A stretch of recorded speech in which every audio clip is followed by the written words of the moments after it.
Vamos a tomar todo el mes de septiembre para darle gracias al Señor. Ahora, quiero invitarlos a que todos los sábados del mes de septiembre, ustedes no se comprometan.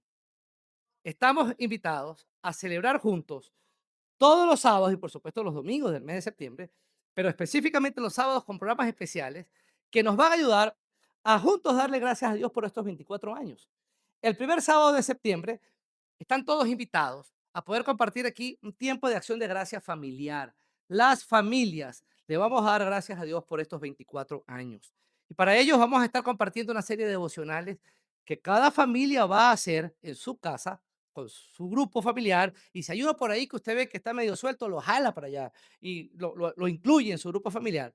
Y la intención es que como familia podamos fortalecernos. Y ese primer fin de semana vamos a compartir un tiempo familiar con especiales familiares que van a llevarnos a darle gracias al Señor. El segundo fin de semana va a haber aquí una olimpiada bíblica y vamos a estudiar o vamos a trabajar en esa olimpiada bíblica lo que hemos aprendido de la carta de Pablo a los Efesios. Ese va a ser el tema. ¿Ustedes creían que no iba a haber examen de la escuela dominical? Pasa que hemos roto algunos paradigmas y entonces cambiamos la cosa y no le llamamos examen, le vamos a llamar olimpiada. No es mentira. La idea es pasar un tiempo, disfrutar el tiempo, no es examen, es broma, no es examen. Vamos a disfrutar un tiempo especial. Y les voy a plantear, si ustedes son inteligentes, van a comenzar a repasar primer capítulo, segundo capítulo, tercer capítulo y cuarto capítulo de Efesios. Y no vamos a inventar nada, todo está allí. Y si usted dice, pero es que yo no he venido, lea los 4 capítulos de aquí al segundo sábado de septiembre y véngase, que aquí juntos vamos a construir una cantidad de información importantísima acerca de esto. Así que va a ser un buen día aún para ponerse al día para aquellos que no han venido a la escuela dominical. El tercer sábado nos vamos de paseo, la iglesia se va de paseo. Ajá. Y el cuarto sábado vamos a tener un programa especial que va de alguna forma a unir las familias de la iglesia y que va a fortalecer lo que creemos que es central, que es que nuestros hogares sean cada vez más fortalecidos. Si nuestros hogares están bien, la iglesia va a estar bien y la sociedad también. Entonces, el último sábado va a ser un sábado especial y el último domingo de septiembre vamos a tener nuestra torta y vamos a cantar cumpleaños y vamos a cerrar nuestro aniversario. Así que el mes de septiembre es un mes muy movido. Entre semana va a haber actividades en casa que ustedes van a hacer. En los fines de semana nos vamos a reunir y vamos a juntos a compartir. Así que tiene su agenda llena para septiembre. Si alguien le invita a hacer cualquier cosa en septiembre, la respuesta es no. Ya están comprometidos. Ya están comprometidos. Bien, hermanos, estamos cumpliendo 24 años. Es un tiempo de mucha bendición y creo que a lo largo de estos 24 años Dios ha sido bueno y a lo largo de estos 24 años hemos visto la fidelidad del Señor. Si usted está aquí es porque el Señor ha sido bueno, le trajo. Y si usted está aquí es porque usted es una demostración de su fidelidad. Así que tenemos mucho que celebrar. El mes de septiembre lo vamos a invertir en eso. Cerramos este momento y ahora volvamos a la pregunta inicial. ¿Quién, qué luz guía tu vida en medio de este contexto de oscuridad en el cual estamos viviendo? Vamos a Juan 14. Vamos a leer desde los versículos 1 al 6. Luego nos vamos a tener en el 6. Pero para tener un poco el contexto de en qué momento el Señor pronunció estas palabras, este, en la línea cronológica, esta sexta verdad de yo soy el camino y la verdad y la vida. Nosotros lo estamos estudiando como último punto, pero realmente entre los 7 yo soy que el Señor pronunció, este es el número 6. Dice así, versículo 1, capítulo 14 de Juan. No se turbe vuestro corazón. Creéis en Dios, creed también en mí. En la casa de mi padre muchas moradas hay. Si así no fuera, yo os lo hubiera dicho. Voy pues a preparar lugar para vosotros. Y si me fuere y os preparare el lugar, vendré otra vez y os tomaré a mí mismo para que donde yo estoy, vosotros también estéis. Y sabéis a dónde voy y sabéis el camino. Le dijo Tomás, Señor, no sabemos a dónde vas. ¿Cómo pues podremos saber el camino? Jesús dijo, yo soy el camino y la verdad y la vida. Nadie viene al Padre sino por mí. El Señor está anunciando su partida y saben, para los discípulos era un tema muy complejo esto. Muchos de ellos dejaron sus trabajos, sus profesiones, sus vidas para seguir al Maestro. En esos 3 años descubrieron en Cristo los elementos que debía tener el Mesías. Así que por un momento ellos dijeron, estamos siguiendo al Maestro correcto. Él es el Mesías. Hicimos bien en dejarlo todo por seguirlo a Él. Y en este punto el Señor les dice, bien chicos, les tengo noticia, me voy. Ah, hay un conflicto interno en el pensamiento de los discípulos y el Señor tiene que decirles esta palabra. Epa, no se turbe vuestro corazón. Cuidado, ni tengan miedo. Así como creen en Dios, que sé que lo hacen, crean también en mí. ¿Saben? El judío común creía en Dios y lo hacía sin haberlo visto. Y lo que el Señor le está diciendo es, manténganse creyendo en mí, a pesar de que ahora no puedan verme de la forma como me han visto a lo largo de estos 3 años. Manténganse creyendo en mí. Y les dice, yo debo irme porque voy a preparar lugar.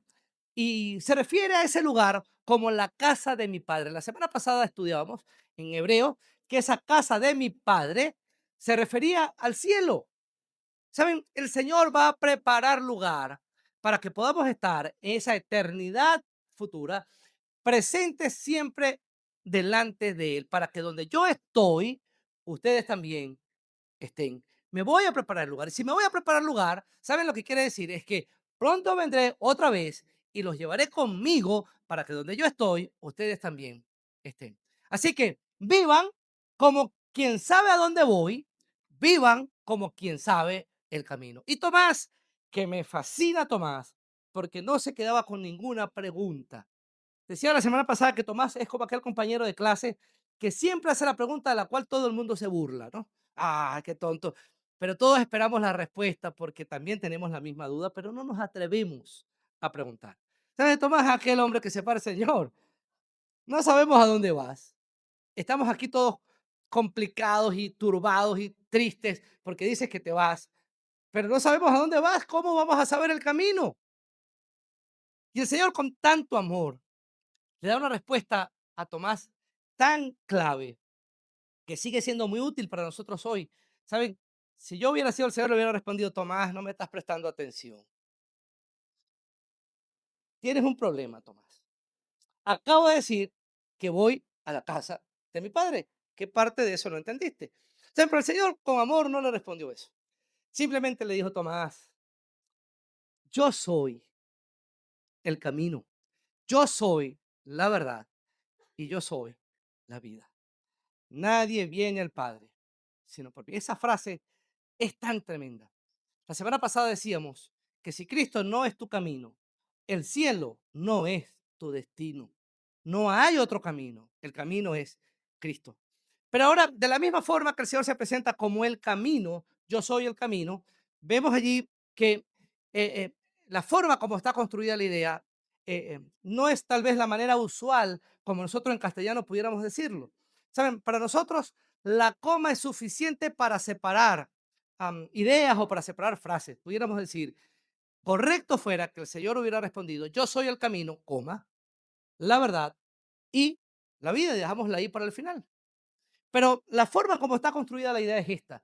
Yo soy el camino y la verdad y la vida. Suena extraño para nosotros. Y lo que quiere dejar claro esta expresión con esas íes atravesadas allí es que Cristo es el camino y con la misma fuerza, el mismo rango, la misma intensidad y la misma magnitud es también la verdad. Y con la misma fuerza, el mismo rango y con la misma magnitud es también la vida. Y como dijimos que el yo soy evoca a aquel que se paró frente a Moisés en la zarza ardiendo y la expresión yo soy es algo así como yo soy el que es en sí mismo, el que ha sido, el que es y quien será. Pareciera que el Señor está diciendo, yo he sido, soy y seré siempre el único camino. Y yo he sido, soy y seré siempre la única verdad. Y yo he sido, soy y seré siempre la vida. Y termina con esta frase que creo que es lapidaria. Nadie viene al Padre. ¿Saben? También en castellano ahí hubiéramos tirado pequeño cambio. Ah, lo correcto es, estamos hablando aquí, el padre en la casa de mi padre, yo voy a la casa de mi padre, y lo correcto es que el Señor dijera, y nadie va al Padre. Pero el Señor dice, nadie viene al Padre. ¿Y sabe por qué? Porque para ir al Padre hay que pasar por el Hijo. Más adelante lo aclara y dice, el Padre y yo, uno somos. Interesante, hermano, porque el Señor no deja nada pendiente en esta frase del versículo 6 del capítulo 14 de Juan. Ahora, ante esta frase tan contundente, ya aclaramos la semana pasada que es clave que Cristo sea nuestro camino. Ahora tenemos que enfrentarnos con esto. ¿Es Cristo la verdad que guía tu vida en ese camino? Saben, nosotros viajamos por lo menos 2 veces al año al pueblo de Bariro. Bariro es un pueblito del estado Falcón, de donde es mi esposa. Está a unas 9 horas de distancia de aquí, más o menos. Y cuando viajamos para allá, tratamos de salir muy temprano en la mañana, cosa de que pues, nos podamos ir avanzando hacia el amanecer y llegar hasta allá todavía con la luz del día. Normalmente calculamos para llegar allá 2, 3 de la tarde. Pero un día estábamos tal vez 2, 3 años después de matrimonio, 4 años después de haber sido de habernos casado, dijimos un día, bueno, nos vamos a ir a pasar las Navidades y el Año Nuevo en Bariro y nos vamos después de la actividad de Navidad. En la iglesia tenemos un programa especial de Navidad y normalmente ese programa marca el cierre de la programación de ese año y ese día dijimos, no vamos a esperar al lunes para irnos, nos vamos el domingo después del programa. Inmediatamente, así pasamos más tiempo con la familia. Así que terminó el programa como a las 2 y mientras que uno va, se despide y todo el cuento, salimos a las 3 de la tarde para Bariro. Bueno, el carro estaba bien, un carro relativamente nuevo, los vidrios ahumados, relativamente nuevos, muy ahumados, por cierto. Y salimos a las 3 de la tarde y a eso de las 7 de la noche, el sol nos abandonó y ya la vía no era tan clara como al principio.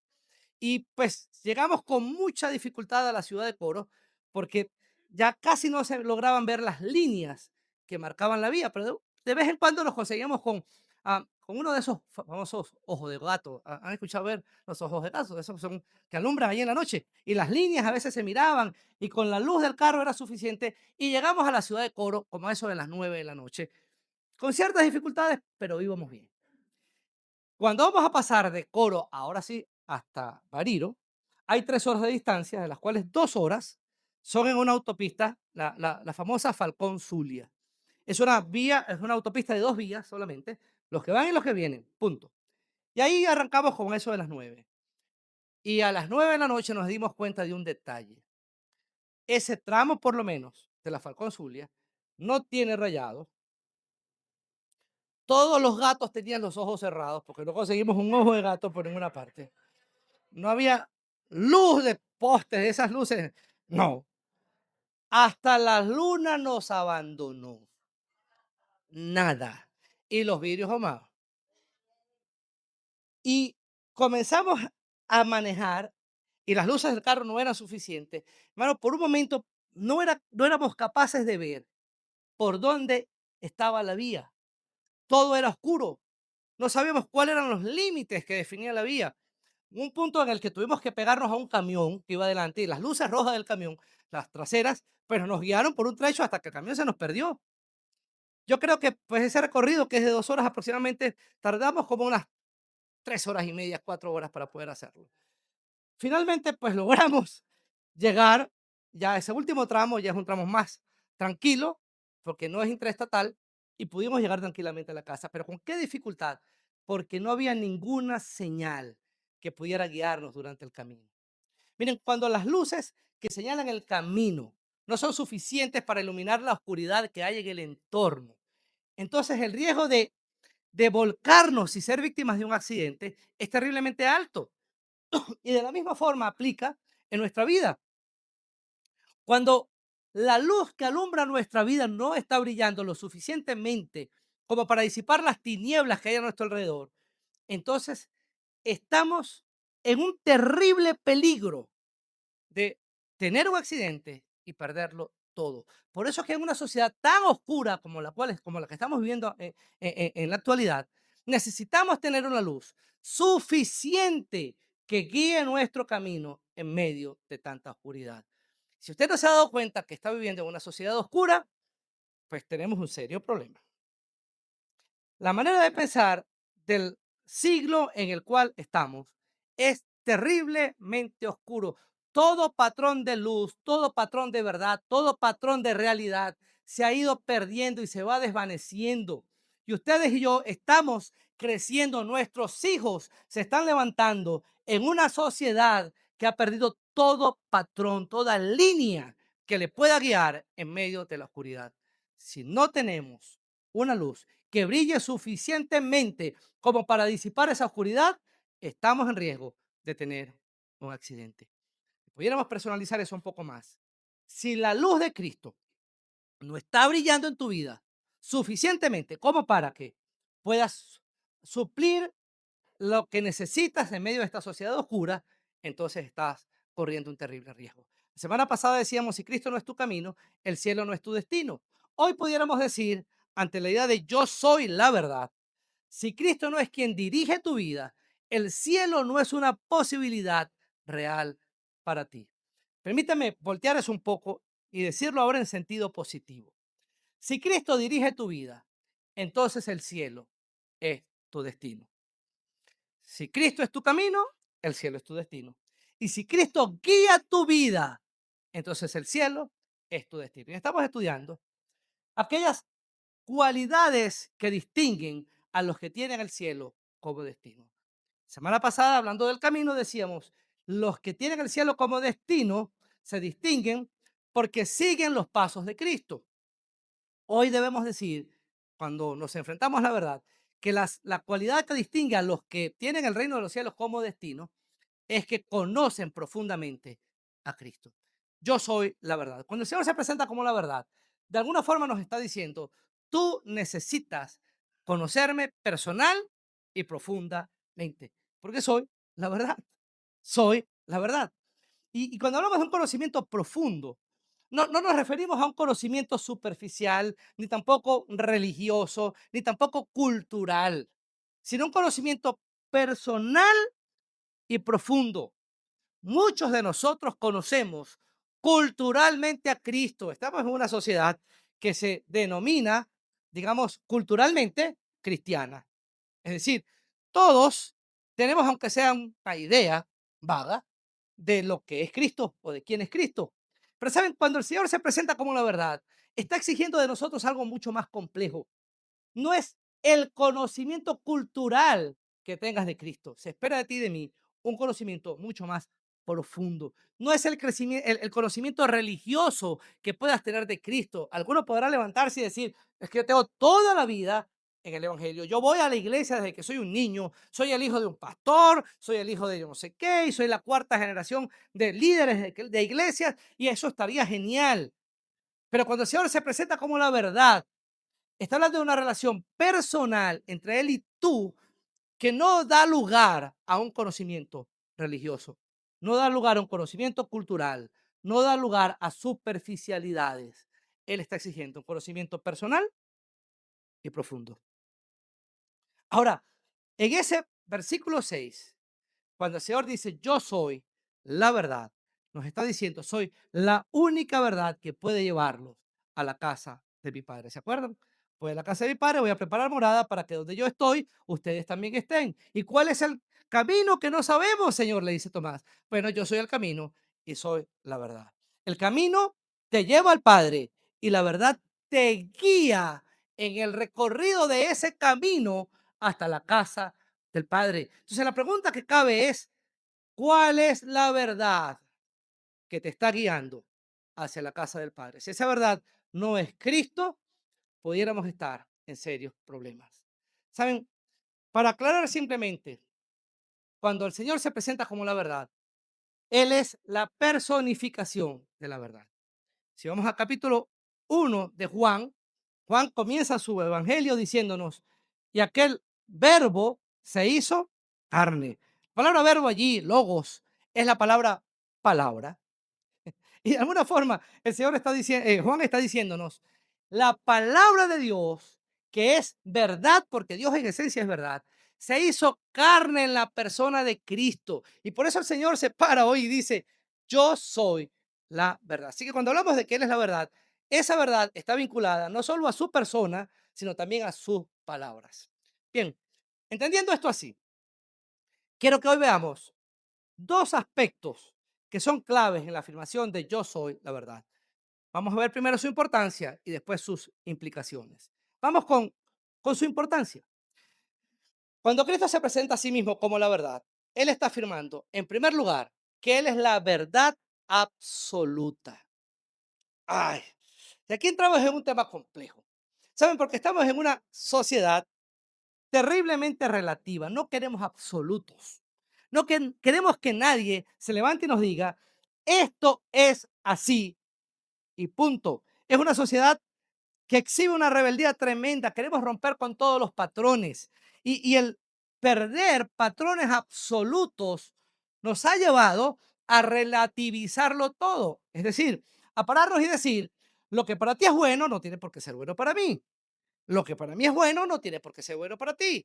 Tranquilo, cada quien que viva como quiera vivir, con tal de que no se meta con nadie. Interesante. Se para un grupo de mujeres y dicen, pues nosotros somos dueñas de nuestro cuerpo y podemos abortar. Ey, ¿y dónde dejaste aquello de no meterse con nadie? Porque al matar al niño que está en tu vientre, pues, no sé, asesinato es como meterse con alguien, ¿no? Estás cortando la vida de aquel ser. Pero como no hay valores absolutos, entonces, ¿quién me dice a mí que él es un ser que tiene valor? ¿Quién me dice a mí que tú eres una persona que tienes dignidad? No hay valores absolutos. Los valores absolutos nos han llevado a elementos tan, o la falta de valores absolutos, a elementos tan tontos como decir, pero que yo soy lo que me percibo ser. Yo puedo levantarme esta mañana y tener una autopercepción de mí mismo que aun cuanto se contraponga con la verdad biológica, con la verdad científica, con la verdad lógica, con la verdad moral, yo me levanto y digo, pero ¿sabe qué? Pero como no hay verdad, yo hoy me siento cualquier cosa. Un hombre se para y dice, yo me siento mujer. Una mujer se para, yo me siento hombre. Y el problema no es que te sientas mujer o que te sientas hombre, sino que ahora quiero que ustedes lo validen y de alguna forma paguen mis cirugías también. Y todo eso es producto de una sociedad que perdió los valores. Miren, necesitamos verdades absolutas. La sociedad necesita tener fundamentos sólidos que puedan sostener lo que piensa, lo que hace, lo que deciden.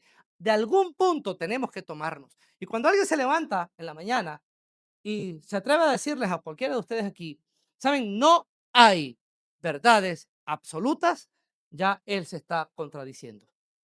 Porque para decirte eso, él tendría que estar absolutamente convencido de que no hay verdades absolutas. Tiene que haber verdades absolutas. Ahora, la existencia de esas verdades absolutas son las que le dan sustento y fundamento a lo que creemos. El Señor se presenta como la verdad verdadera, la verdad absoluta. Fuera de Él no hay verdad. Muchos hoy se levantan y reclaman tener la verdad ética, la verdad moral, la verdad científica, la verdad religiosa, la verdad filosófica. Pero Jesús no reclama tener la verdad. Jesús no reclama poseer la verdad. Él no está diciéndonos aquí que cualquier verdad que tú desees buscar, la vas a encontrar en Él. Lo que Él está diciéndonos de manera clara, de manera directa, es que Él es la verdad. No la tiene, Él es. No la contiene, Él es. Si volvemos al ejemplo de aquella vía de la Falcón Zulia, Él es la línea que con toda seguridad te va a llevar a tu destino. Él es la verdad. Cualquier otra línea que tú sigas, cualquier otra delimitación que tú sigas de la vía por la cual estás transitando, es un error. Cristo es la verdad absoluta. ¿Saben esto? Sé que hay gente que lucha con la idea de verdades absolutas y pudieran rechazar la idea de que Cristo sea la única verdad que puede llevarnos al Padre. Es decir, aquella verdad que guía tu camino, la única verdad que guía tu camino es Cristo. Y alguien pudiera plantear, ¿saben? Hay gente tan buena siguiendo otras filosofías. Yo conozco gente buena que no cree en nada. Conozco gente muy buena también que cree en mucho. ¿Y por qué Cristo? ¿Por qué decir que solo Cristo? Bueno, porque el Dios que creó todas las cosas y que puso en orden todo lo que hay, estableció un solo camino al Padre. Nadie viene al Padre sino por mí. Cristo es el único camino. Si en la vía que estás transitando, la línea que estás siguiendo, esa verdad que está moviéndote, que te está guiando en tu transitar diario, no es Cristo, permítame decirte, estás caminando en un camino peligroso. Esa línea puede llevarte al barranco. Entonces, cuando el Señor se presenta como la verdad, en primer lugar nos está diciendo, soy la verdad absoluta. En segundo lugar, el Señor cuando se presenta como la verdad, nos está diciendo, soy la verdad suficiente y necesaria. Miren, ninguna ideología, ninguna tradición humana, ninguna línea de pensamiento humano, ningún valor que se aleje de Cristo puede asegurarnos que va a acompañarnos de forma efectiva hasta el final de nuestro viaje. No hay ninguna línea que sea suficiente para nosotros y que sea necesaria para poder llegar al destino final que todo ser humano debe procurar. Un día tu vida y mi vida llegará a su fin. ¿Saben? Cristo viene pronto. Y si Cristo no viene antes, todos los que estamos aquí, tristemente, tendremos que enfrentarnos con la muerte. Y cuando eso ocurra, aquella verdad, aquella línea que guió tu vida el tiempo que tuviste aquí, va a ser determinante para el destino que te va a acompañar por toda la eternidad. Cristo está diciendo, no solo soy el camino, ese camino te lleva al Padre, pero soy la verdad que te guía continuamente en ese camino. Otro camino no es el camino suficiente y necesario para que tú y yo podamos transitar aquí. Cristo es la verdad suficiente y necesaria que señala el camino. Permítame tal vez explicar un poco cómo funciona esto. Vamos en la Falcón Zulia. Creo que me estoy metiendo mucho con esa interestatal. Espero no traiga problemas eso. Pero bueno, porque sigue igual, ¿oye? Exactamente igual. Ah, Usted va en esa vía y en esa vía se consigue que hay unas líneas perfectas que delinean el camino. No importa la oscuridad que haya a su alrededor, esas líneas están brillando perfectas. Y desde que comienzas a rodar hasta que llegas a tu destino, esas líneas te acompañaron de forma precisa y pudiste confiar en ella en todo el trayecto y llegaste sin ningún problema. Eso quiere decir que esas líneas fueron suficientes. No, de noche, no importa, pero te alumbran. Estoy poniendo un caso hipotético, no es así. ¿Saben? Esas líneas que te acompañaron desde que saliste hasta que llegaste fueron suficientes. Te acompañaron todo el camino. Ahora, si pudiste confiar en esas líneas y esas líneas evitaron en trayectos peligrosos que te salieras del camino, evitaron en trayectos complejos que perdieras la orientación, si esas líneas te guiaron efectivamente hasta el final, entonces esas líneas eran necesarias. Cristo es la verdad suficiente y necesaria, que te acompaña durante todo el trayecto de forma efectiva hasta que llegues con seguridad al Padre. Él es la verdad absoluta y suficiente y necesaria. Y permítame decir un último punto allí. Cuando el Señor se presenta como la verdad, también se presenta como la verdad que se contrapone al error. Todo concepto errado tiene una contrapuesta en la verdad de Cristo. ¿Qué quiere decir esto? Saben, no hay manera de contrarrestar el error si no es con la verdad. Yo admiro mucho a la gente que tiene esta habilidad, yo no la tengo. Saben, hay palabras que son difíciles de escribir y uno se pregunta, ¿cómo se escribe tal palabra? ¿Sabes? Sobre todo aquel cuento de la B y la B, la C, la S. si lleva H, no lleva H, G, G o J. Y hay palabras que son complejas y cuando no son de uso común, uno pudiera decir, caramba, no he escrito nunca esta palabra, ¿cómo se escribe? Y hay gente que tiene la habilidad de escribir la palabra y al escribirla, enseguida entender, no, no es así, y la corrigen. ¿Y cómo sabes? Pues cuando la escribes te das cuenta. Mi hermano, eso para una persona como yo es la cosa más abstracta que hay. ¿Y cómo te diste cuenta? Porque la escribí. Ajá, pero ¿cómo? Pareciera que algo sale de ellos que le dicen, no, no es con C, es con S. Pero le está hablando a alguien que por más que la escribe, no le sale nada, mano. Nada. Yo soy de los que tiene que hacer caligrafía, tiene que memorizar, tiene que estudiar el concepto del uso de la C y la S. Yo, si no tengo el concepto claro, no sé por qué se utiliza. Entonces, cuando tienes el concepto medianamente claro, te llega el profesor de castellano y te dice, hablemos de las excepciones. Ah, en serio hay excepciones. ¿Saben? Hay algo que cuando miras el error, te hace entender que está mal. Y eso te lleva a la verdad.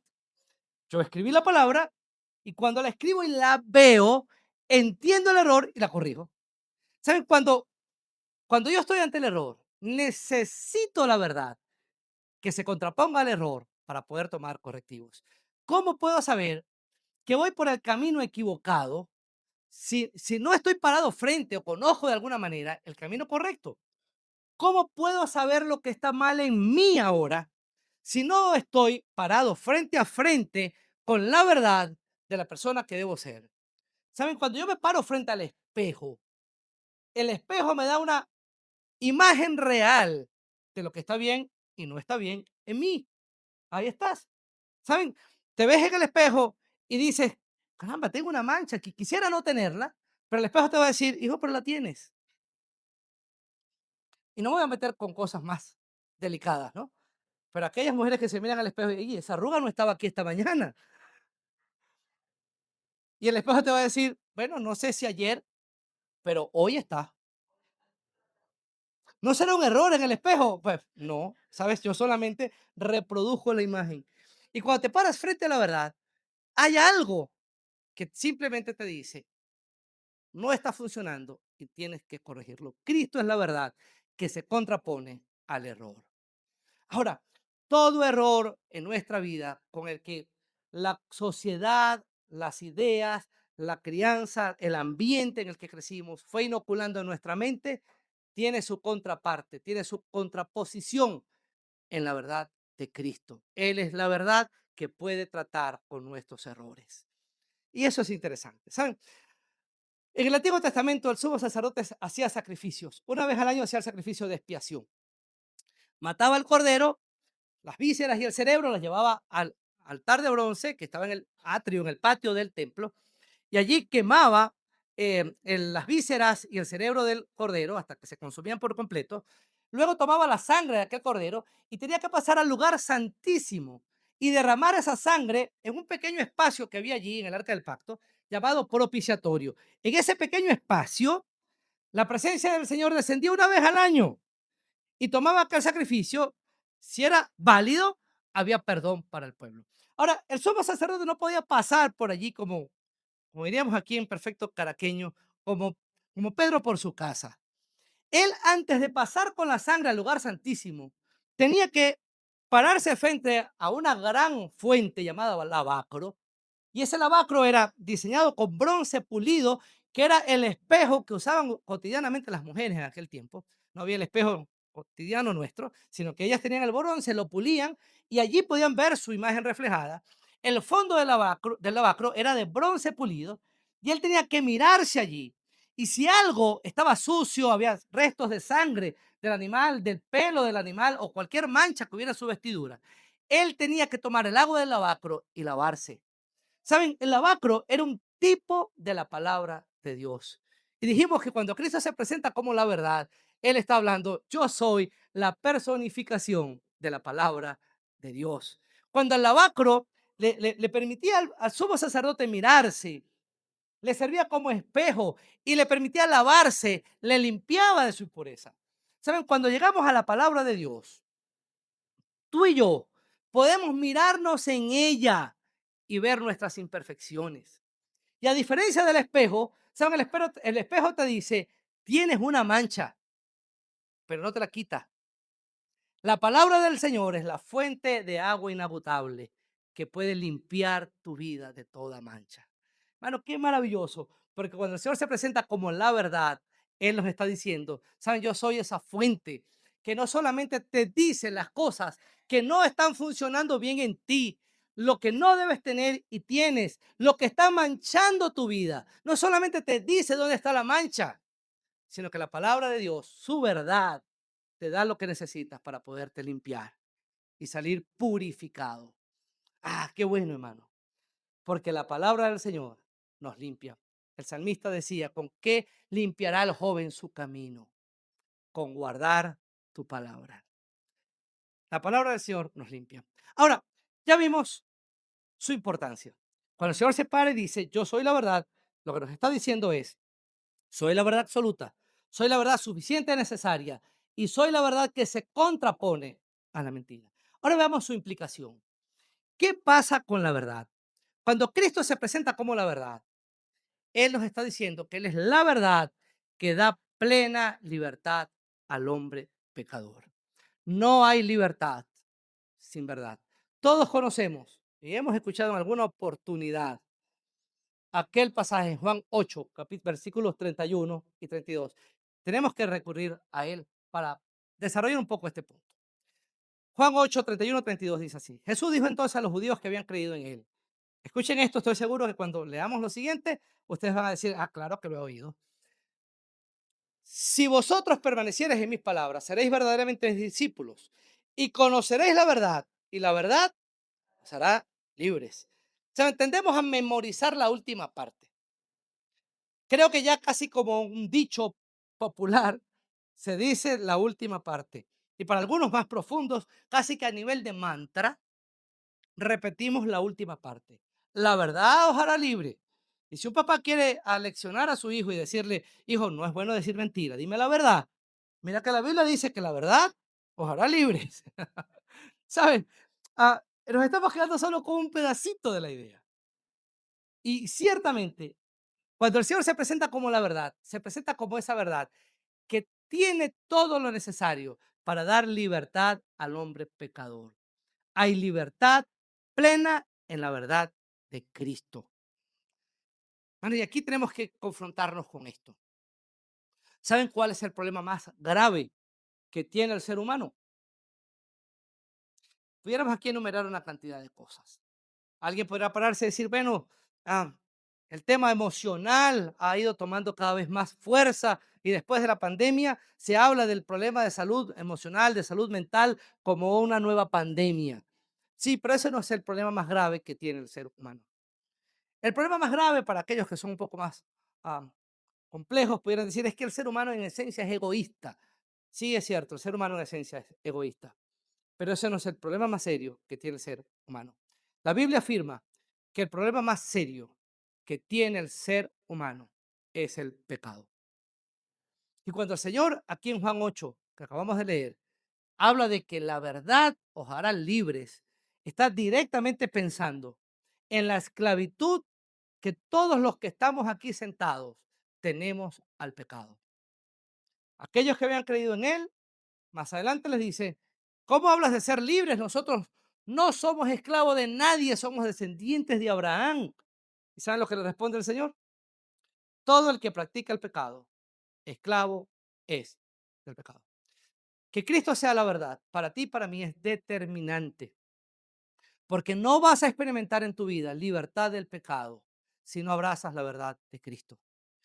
Él es la única fuente de libertad al problema del pecado, a la esclavitud del pecado. ¿Saben?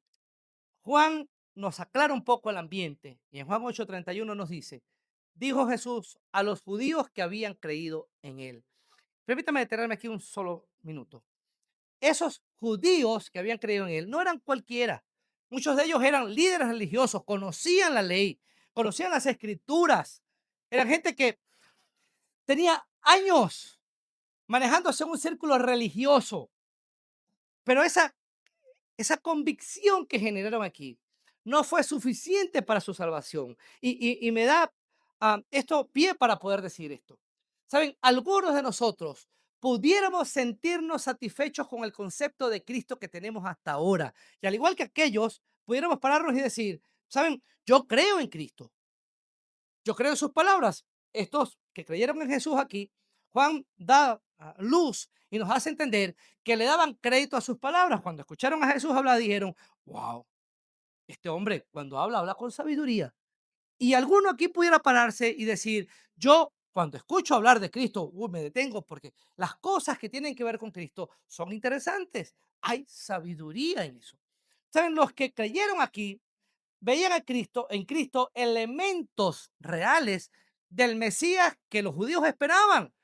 Y alguno aquí pudiera levantarse y decir, es que yo cuando escucho a Cristo, yo veo en él elementos divinos, ¿no? ¿No? ¿Cristo es Dios? Sí es Dios. Cristo, ¿quién es Cristo para ti? Lo máximo. Y alguien pudiera tratar de exagerar aún en su cosmovisión de Cristo y ponerlo lo más alto posible. Y mucha de esta gente hizo exactamente lo mismo. Ellos oyeron a Cristo hablar y le dieron valor a sus palabras. Lo vieron y dijeron, este hombre tiene atributos que son característicos del Mesías. Escucharon las enseñanzas de Jesús y dijeron, hay cosas que ese hombre dice que vale la pena poner en práctica. Y saben, Juan deja claro aquí que por más que creyeron de esa forma, esa fe no fue suficiente para su salvación. Ahora el Señor va a establecer las pautas de esa fe que sí nos va a llevar a experimentar verdaderamente la libertad. Y es una relación personal y profunda con la verdad. Comienza el Señor y dice, si permaneces en mi palabra. Ah, hay una diferencia importante allí. ¿Saben? La palabra permanecer da la idea de habitar dentro de ella. El cristiano verdadero, el que escucha la verdad y desea ser guiado continuamente por la verdad, en primera instancia, habita permanentemente en la palabra del Señor. Es decir, no es un oyente ocasional. Y permítame tal vez explicar por qué hay personas a las que el cristianismo no les resulta. ¿Saben por qué? Porque si yo comiera una vez a la semana, no tuviera energía ni siquiera para estar de pie. Y como cristianos, si una vez a la semana tengo contacto con la palabra de Dios, con la verdad, ¿saben?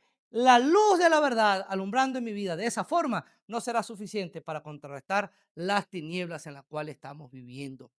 Lo primero que el Señor plantea aquí es la fe que va a llevarte a experimentar la libertad que da la verdad. Es la fe que permanece continuamente habitando en la palabra. Entonces está hablando de alguien que vive en la palabra, alguien que vive en la verdad, mora dentro de ella, mora dentro de ella. ¿Saben? En el capítulo 12 de Romanos, versículo 2, hay un versículo que algunos saben de memoria. Lo voy a traer aquí simplemente como a nivel de ilustración. Pablo le exige a los romanos, en el nombre del Señor, les da esta orden. No se conformen a este siglo, sino sean transformados por medio de la renovación de su entendimiento, para que puedan comprobar cuál es la buena voluntad de Dios, agradable y perfecta. Los romanos estaban siendo tan influenciados por el contexto en el que vivían, que Pablo dice, ustedes están permitiendo que el mundo en el que viven les moldee. Es como que si mi carácter, tu carácter, estuviera formado de plastilina y la sociedad con, con todo lo que nos vende, con todo lo que nos ofrece, con todo lo que hay a nuestro alrededor, de alguna manera agarra nuestro carácter que está hecho de plastilina y comienza a presionarlo con todo aquello que nos presenta en un molde, en esas caras que usan los que hacen figuras de arcilla y nos presiona contra ellas cuando somos separados, nuestra imagen, nuestro carácter va a estar hecho exactamente a la imagen que la sociedad quiere que tengamos. La sociedad en la que tú y yo vivimos está definiendo con todo lo que nos ofrece nuestra manera de pensar, nuestra manera de actuar, nuestra manera de ser. Lo que tienes, lo que quieres, lo que procuras, lo que persigues, de una u otra forma, está influenciados por la sociedad. Y Pablo le dice a los romanos, de la misma forma que nosotros hoy, no se dejen moldear por el mundo que los rodea. ¿Cómo logras eso? ¿Saben? Pablo no tiene ni idea de lo que venía. Estamos en la era de la tecnología. Usted entra en su teléfono celular y el teléfono celular se lo come. Yo no sé si a usted le pasa lo mismo, pero los que tienen redes sociales de distintas plataformas, usted entra a su red social y hay una relación simbiótica y hay un abrazo de la red social. Él te mete allí y tú comienzas a pasar información y pasar información. Y si alguien te preguntara, ¿qué estás haciendo? Esto nos pasa más a los hombres que a las mujeres. Uno pudiera decir, no, no hago nada. Y saben, no estoy haciendo nada. Pero ciertamente lo que está pasando allí es que toda la información que este sistema que nos rodea quiere meter en nuestra cabeza, lo está logrando y con eso está moldeando nuestro carácter. Ahora Pablo dice, tienes que evitar que eso siga ocurriendo. ¿Y cómo lo logro? Por medio de la transformación de tu entendimiento. Tienes que renovar tu entendimiento. Y volvamos otra vez a Juan 8. Y cuando vamos a Juan 8, el Señor dice, la forma de renovar tu entendimiento es permanecer en mi palabra. Para no perder la realidad de lo que venimos manejando. Permanecer en la verdad. Usted decide en dónde habita.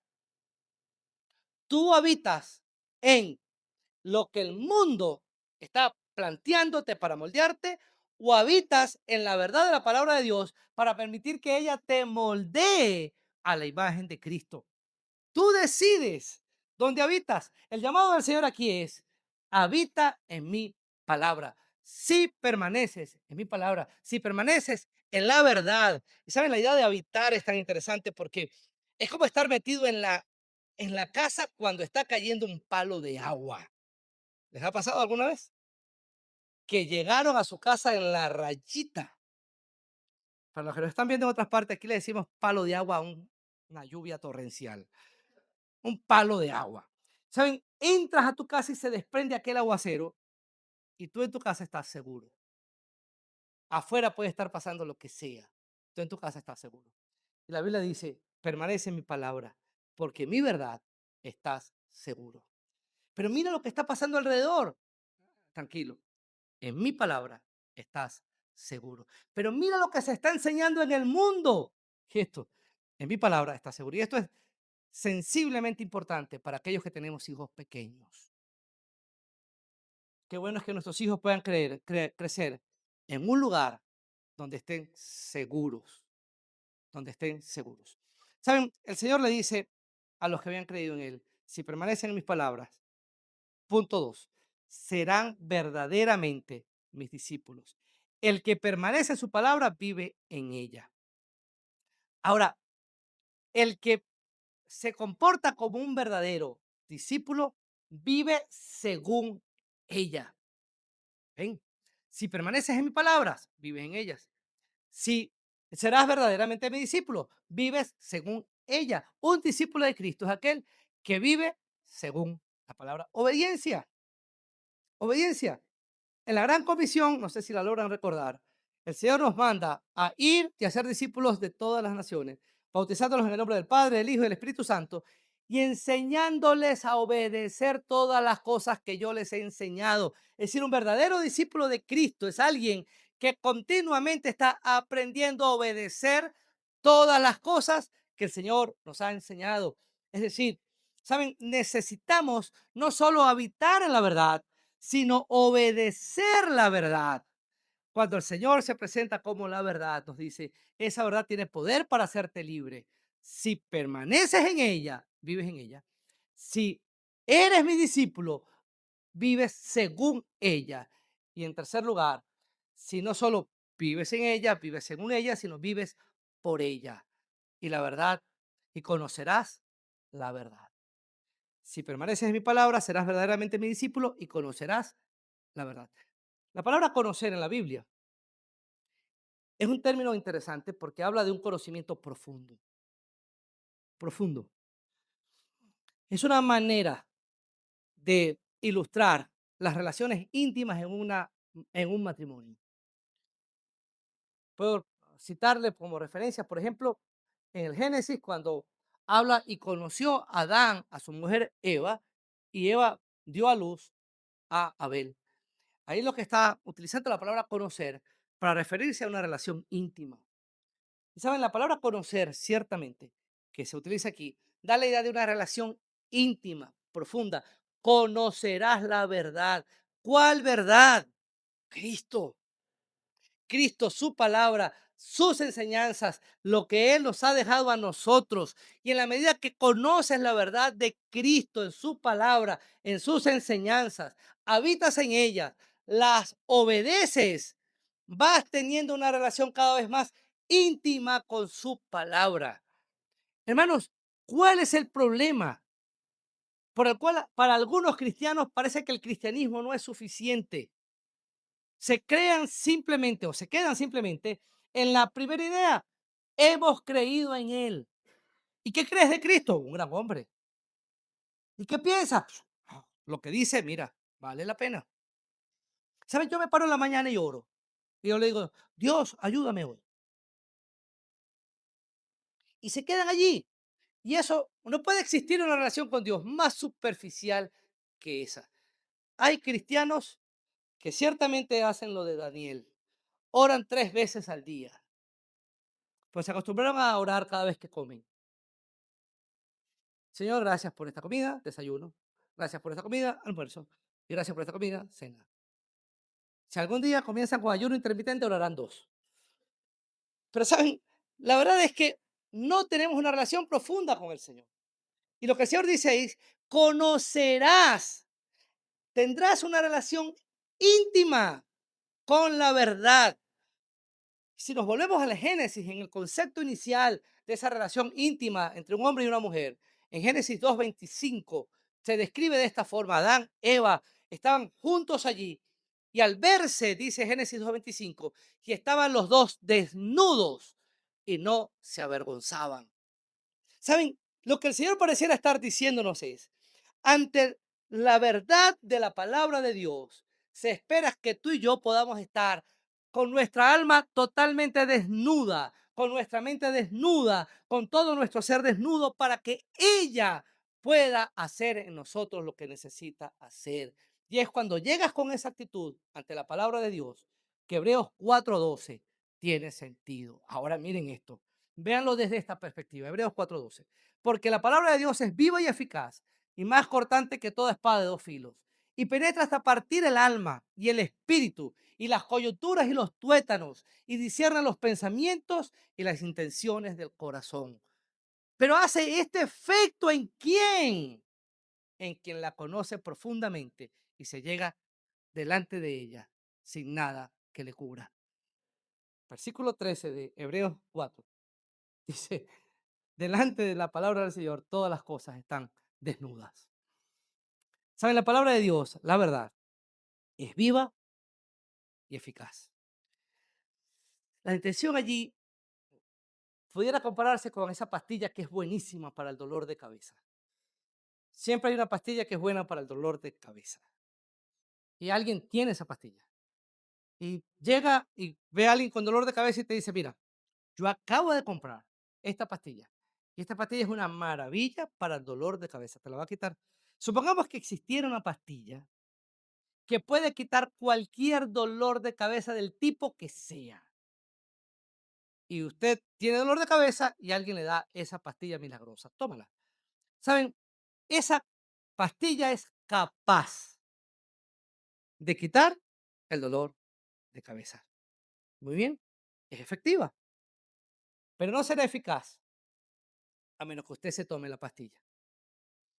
Si al día siguiente la persona que le dio la pastilla le pregunta, ¿qué te pareció? ¿Te quitó el dolor de cabeza? Oye, no, no me la quitó. ¿Y qué pasó? ¿Cómo que no te la quitó? ¿En serio? Sí, pero si eso quita todo. No, no, pero no me la quitó. El tema es que no me la tomé. Ah, pues. Sí, la pastilla es buena para el dolor de cabeza, pero hay un detalle, ¿no? Hay que tomársela. Hay que tomársela. ¿Saben para qué? Eso que es efectivo pueda ser eficaz, debes tomarte. Pero cuando llegamos a la palabra de Dios y el autor de los Hebreos dice, es viva y eficaz, nos está diciendo ella, no solo puede quitar el dolor de cabeza. Pero, ¿sabes? Ella va a cumplir un objetivo en tu vida. Te la tomes o no te la tomes. La palabra de Dios te puede limpiar de todo error si te la tomas. Pero la palabra de Dios también va a ser tu juez en el momento que estemos parados ante la presencia del Señor, si hoy decides no tomarla. Yo soy el camino y la verdad y la vida. Y saben, nadie viene al Padre sino por mí. Hermanos amados, ¿qué luz está guiando tu vida en medio de esta sociedad oscura en la cual estamos viviendo? ¿Qué tal si estamos de pie? Vamos a orar.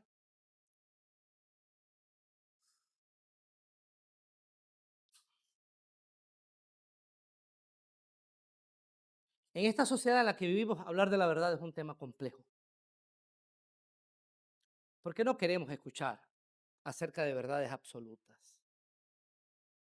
No nos gusta que nos digan, esto está mal y este es el patrón que define lo correcto. Pero hasta que no dejemos ese orgullo que identifica a la humanidad, no podremos encaminarnos al Padre. Si Cristo no es tu camino, el cielo no es tu destino. Y si Cristo no guía ese camino, pues no vas a llegar tampoco al cielo. Si Él guía tu camino, entonces el cielo es tu destino. Y te garantiza que no solo te va a acompañar durante el camino con la verdad, sino que el final del recorrido experimentarás esa vida eterna que solo está en Cristo Jesús. El que tiene al Hijo, dice la primera carta de Juan, tiene la vida. El que no tiene al Hijo, no tiene la vida. Nadie viene al Padre, sino por mí, dice Jesús. Vamos a orar. Y yo quisiera que en este momento de oración tú pudieras revisar con mucha sinceridad, no solo el camino que estás transitando, sino quién te está guiando en ese camino que estás transitando. Señor, aquí estamos. Tu palabra es la verdad. Y en un mundo donde nos cuesta aceptar verdades absolutas, tú te presentas como la única verdad absoluta, suficiente y necesaria que nosotros necesitamos para contrarrestar el error que está desde el momento en que nacimos influenciando nuestra manera de ser, nuestra manera de vivir. Necesitamos que tu verdad ilumine por completo nuestra vida. Mientras estamos orando, yo quiero hacer una invitación especial. Yo no sé cuántos hoy aquí no han invitado a Cristo a ser el Señor de tu vida. De pronto eres de los que has tenido una relación con Cristo superficial como la de aquellos judíos. Pero hoy puedes entender que el Señor te está llamando a algo más complejo, algo más íntimo, algo más profundo. Si alguien esta mañana quiere entregar su vida a Cristo y quiere entregar su vida a Cristo para habitar en su palabra, para vivir según ella y para conocerlo cada día más profundamente. Allí donde estás, yo te quiero invitar que cierres tus ojos y le digas al Señor estas palabras. Señor, yo reconozco que soy pecador y como pecador soy esclavo del pecado. Necesito tu verdad para poder ser libre. Yo hoy quiero venir a ti para aceptarte como mi Señor y como mi Salvador, para permitir que a partir de ahora seas tú quien dirijas mi caminar en este trayecto de la vida que tú me permites experimentar. Entra en mi corazón y a partir de hoy, hazme una nueva persona en tu nombre. Amén. ¿Saben quién hizo esta oración? Está ante una decisión tan importante. Comienzas a transitar en un camino distinto y las luces que antes no lograban verse en tu transitar el Señor las acaba de encender. Él es el camino. Y para ti, Él es la verdad. Y ese camino y esa verdad te llevarán a la vida. En Cristo tienes perdón, en Cristo tienes libertad, en Cristo tienes una nueva oportunidad. Iglesia Bíblica Nueva Jerusalén, vivamos en la libertad con la que Cristo nos hizo libres. Que el Señor les bendiga.